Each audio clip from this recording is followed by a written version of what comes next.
Hello guys, welcome to my YouTube channel. आज के इस लेक्चर में हम बहुत ही इंटरेस्टिंग और बहुत ही इम्पोर्टेंट टॉपिक यानी एक्सकवेशन के बारे में, एक्सकवेशन की सेफ्टी के बारे में पढ़ेंगे।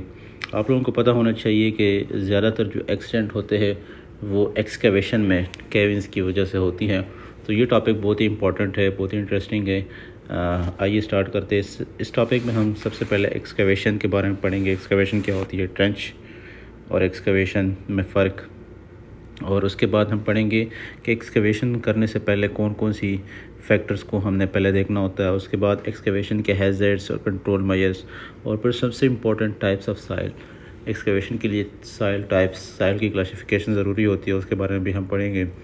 उसके बाद जो मैंने अभी पहले भी बताया कि केविंस की वजह से ज़्यादातर एक्सीडेंट्स होते हैं, केविंस के बारे में पढ़ेंगे। केविंस क्या होती है और उसके कंट्रोल मेजर्स,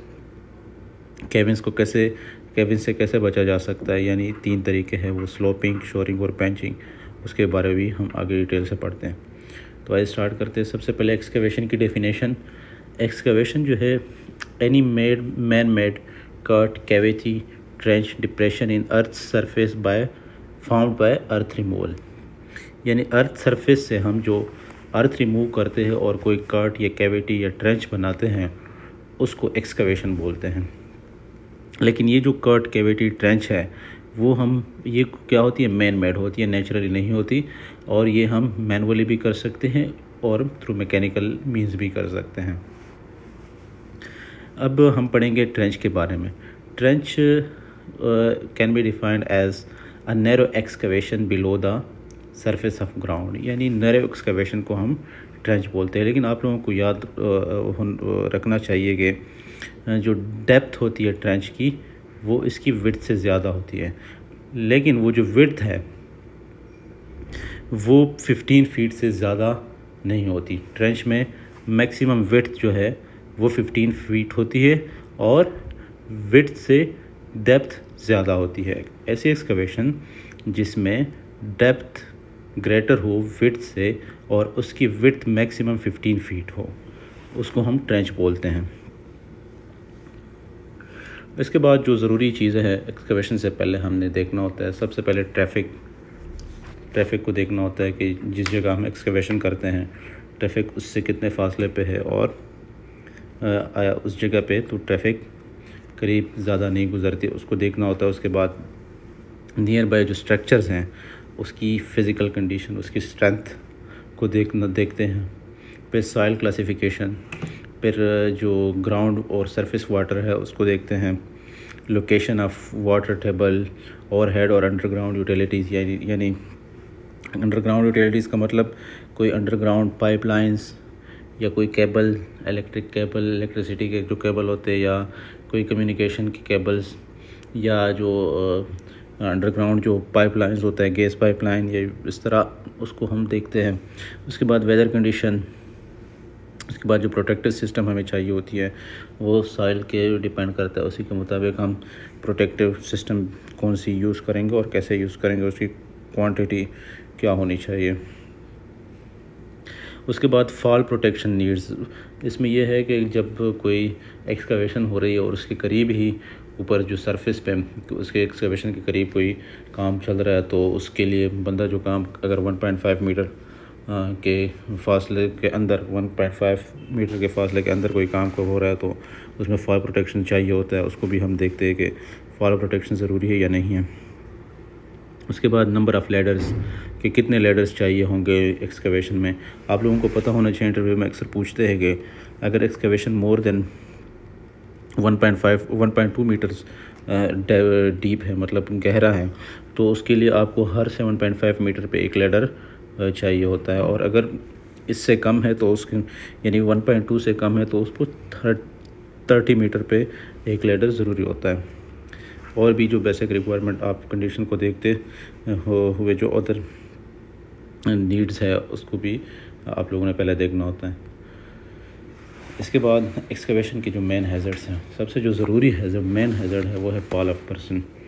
ये फैटलिटीज़ मैक्सिमम काज होती है एक्सकवेशन में, फॉल ऑफ पर्सन और दूसरा केविंस, इसका मेन वो है।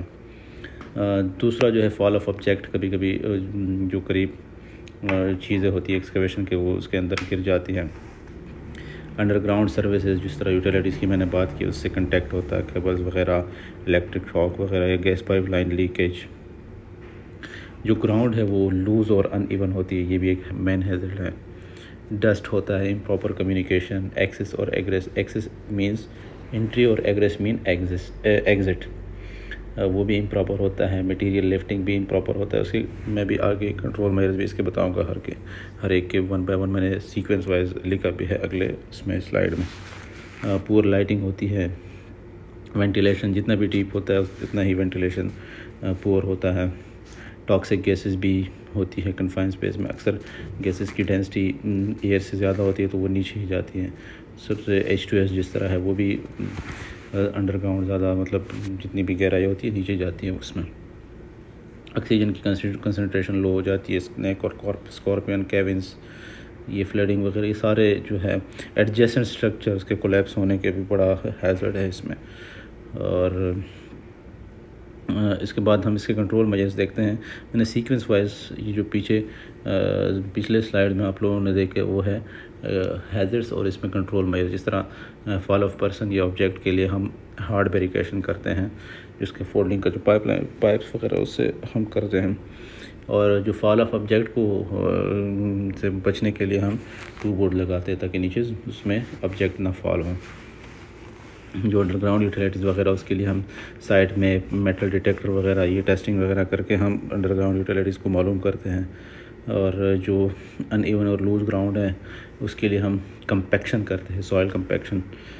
इसके बाद जो डस्ट है उसको डस्ट मास्क के ज़रिए हम कंट्रोल करते हैं। रेडियो एक्टिविटी लेडर्स लगाते हैं जो एक्सेस और एग्ज़िट के लिए। जो लिफ्टिंग है, जिस तरह आपने इसमें पढ़ा था कि पुअर इम्प्रॉपर मटेरियल लिफ्टिंग, उसके लिए हम कार्गो लिफ्ट यूज़ कर सकते हैं। रोप विद बैग और गिनविल, ये सारे हम यूज़ कर सकते हैं। अगर हवा की जो स्पीड है वो 20 नॉट है तो आप लोग एक्सकवेशन में काम ना करें। मैक्सिमम जो मिनिमम लक्स लेवल है उसको मेंटेन रखें। इस तरह जो वेंटिलेशन है, फोर्स ड्रिफ्ट फ़ैन जो है उसके ज़रिए हम कर सकते हैं। गैस टेस्टिंग होना चाहिए। BA ट्राली, पेट कंट्रोल सिस्टम जो स्कॉर्पियन और स्नैक है उसके लिए। और अगर अंडरग्राउंड वाटर जमा होता है उसके लिए वाटर एक्सट्रैक्शन सिस्टम होना चाहिए। इस तरह जो रिक्वायरमेंट है वो आप लोगों ने लगाने होते हैं। आप लोगों को ज़रूरी है बताता चलो कि कुछ जो प्लांट्स है उसमें एक्सकवेशन के अलग वर्क परमिट होते हैं। जिस तरह साबिक में एक्सकवेशन का परमिट होता है तो एक्सकवेशन करने से पहले परमिट उसमें लेना ज़रूरी होता है। बाकी जो कुछ चीज़ें हैं उसमें ये कोल्ड वर्क में भी आ सकता है। हॉट वर्क अगर मशीनरी यूज़ हो रही है तो परमिट भी होना ज़रूरी है एक्सकवेशन करने से पहले। इसके बाद टाइप्स ऑफ सॉइल हम देखते हैं। हमारे पास जो टाइप्स हैं 4 टाइप्स है। सबसे पहला जो टाइप है वो है स्टेबल रॉक, फिर टाइप A, फिर टाइप B, फिर टाइप C। हम इसको आगे देखते हैं, डिफ़ाइन करते हैं। टाइप जो स्टेबल रॉक है वो simple natural solid mineral matter that can be excavated with vertical sides and remain intact while expose. इसका मतलब ये है कि जो हम नेचुरली हम जो रॉक देखते हैं बड़े बड़े, उसको हम स्टेबल रॉक बोलते हैं। आगे इसमें जो बताया गया है कि हम वर्टिकली यानी इसकी एक्सकवेशन हम कितने एंगल पे कर सकते हैं, डायरेक्ट 90 डिग्री पे कर सकते हैं।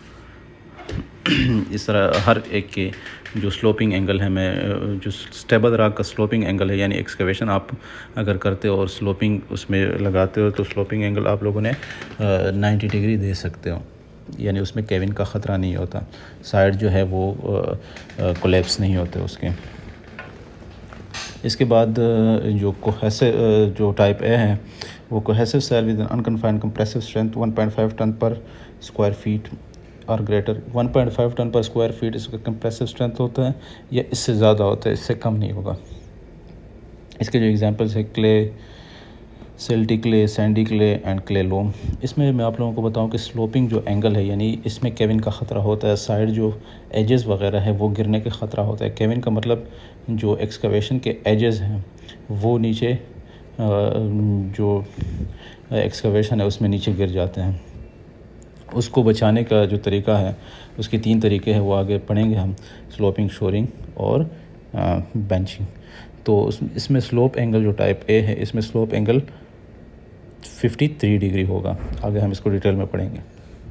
इस तरह टाइप बी जो है इसमें कंप्रेसिव स्ट्रेंथ जो है 0.5 टन पर स्क्वायर फीट से ज़्यादा होती है और 1.5 से कम होती हैं। इसके एग्जांपल्स आप लोग नीचे दिए हुए एंगुलर ग्रेवल मतलब बजरी वगैरह, रॉक, क्रश्ड रॉक जो है, ये सारे इसके एग्जांपल्स हैं। जो टाइप सी है इसमें कंप्रेसिव स्ट्रेंथ कितनी होगी? 0.5 टन पर स्क्वायर फीट से कम होगी। इसके जो एग्जांपल है gravel, sand and Lumi sand. इसमें आप जो मडी सॉइल है वो भी इसमें टाइप सी में आता है। इसमें जो एंगल है स्लोपिंग एंगल टाइप बी में जो स्लोपिंग एंगल है वो 45 डिग्री है और टाइप सी में जो स्लोपिंग एंगल है वो हमारे पास 34 डिग्री स्लोपिंग एंगल होता है। अब मैं जो पहले बता रहा था कि केविन का मतलब जो एक्सकवेशन हम करते हैं उसके साइड के कोलैप्स होना, यानी वो जो साइड से नीचे गिर जाती है, एक्सकवेशन के अंदर ही गिर जाती है, उसको केविन बोलते हैं। तो इससे हम कैसे बचते हैं? इसके 3 तरीके हैं। या स्लोपिंग करके हम इससे बच सकते हैं, या बेंचिंग करके, या शोरिंग। तो देखते हैं स्लोपिंग, शोरिंग और बेंचिंग ये क्या चीज़ें हैं।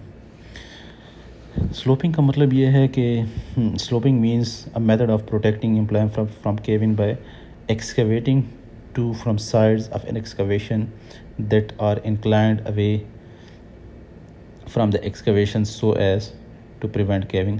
इसका मतलब ये है कि स्लोपिंग का मतलब ये है कि जो हम एक्सकवेशन की साइड्स हैं उसको हम ऐसे एक्सकवेट करते हैं कि स्लोप देते हैं इसको, मतलब सीधा नहीं रखते, उसका स्लोप देते। स्लोप एंगल हमने अभी आगे स्लाइड में पढ़ते हैं, ये नीचे आप पिक्चर में भी देख सकते हैं।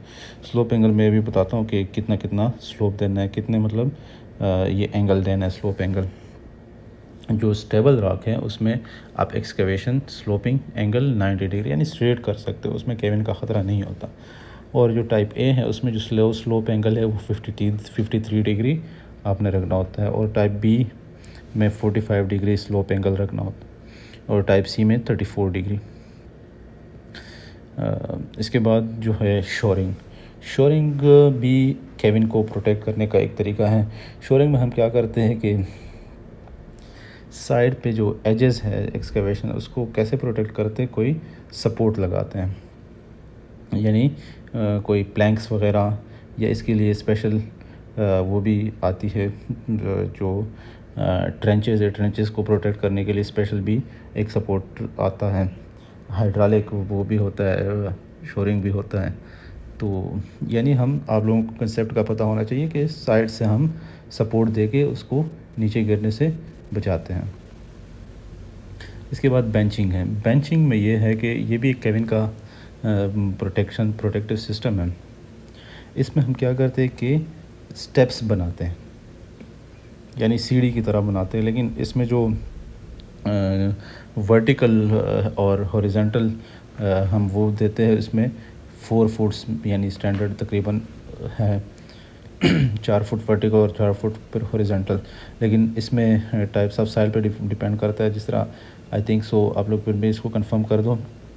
जो टाइप ए है उसमें 5 फुट दे सकते, 5 बाई 5 दे सकते हैं, और जो टाइप बी सी है उसमें 4 बाई 4 देंगे।